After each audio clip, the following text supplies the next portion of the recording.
పెద్దలారా మిత్రులారా అందరికీ నమస్తే. ఖమ్మంలో 60 డివిజన్లు ఉన్నాయి. అందులో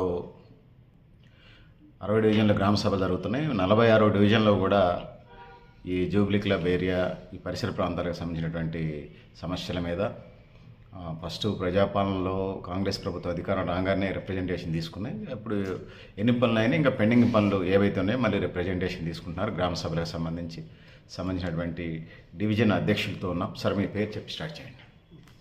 నా పేరు షేక్ రజీ అండి.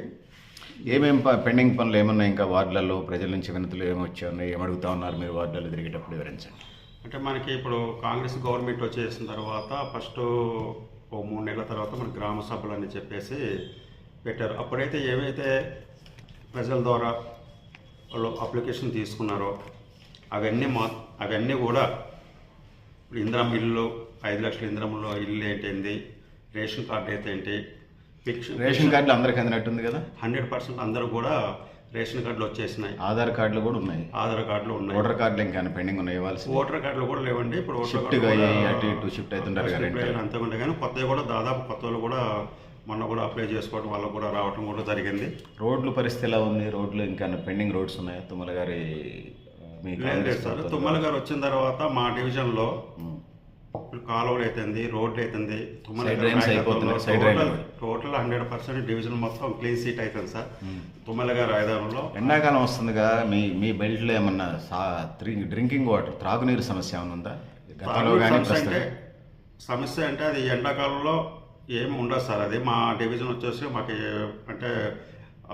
మాకు ఏదైతే మున్నేరు పక్కన ఉందో మాకు జలం మొత్తం కూడా కొద్దిగా ఎక్కువ ఉంటుంది. పంపులు కూడా మాకు టైంకి వస్తున్నాయి. నీళ్ళ ఇబ్బంది మా డివిజన్లో అయితే ఏముండదు.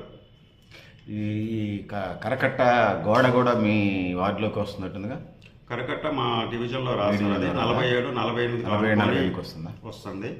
అక్కడ ఉన్న ప్రజలు కూడా చాలా దోమల బెడద ఏమైనా ఉన్నాయా సమస్యలు? దోమలు, రోడ్డు మీద కుక్కలు, కోతులు రావడం, కోతులతో కొద్దిగా ప్రజలతో ఇబ్బంది ఉంది సార్. అది పరిష్కారం చేస్తున్నారు మరి. అవి మున్సిపాలిటీ వాళ్ళ ద్వారా మేము పరిష్కారం చేసుకుంటున్నాం. అది 100% కూడా 80% కూడా మనం చేసుకుంటున్నాం సార్. అది పెన్షన్లు అన్నీ వచ్చినట్టేనా? పెన్షన్లు మొన్న ఇంకొకటి పెండింగ్ ఉండే సార్. పెండింగ్ కూడా అవి కూడా మొన్న ఎంక్వైరీ అయిపోయింది. లిస్ట్ కూడా ఫైనల్ అయింది సార్. అది ఎక్కువ వికలాంగుల పెన్షన్లు ఉన్నాయా? వితంతులు, వృద్ధాప్య పెన్షన్లే ఎక్కువ ఉన్నాయి సార్.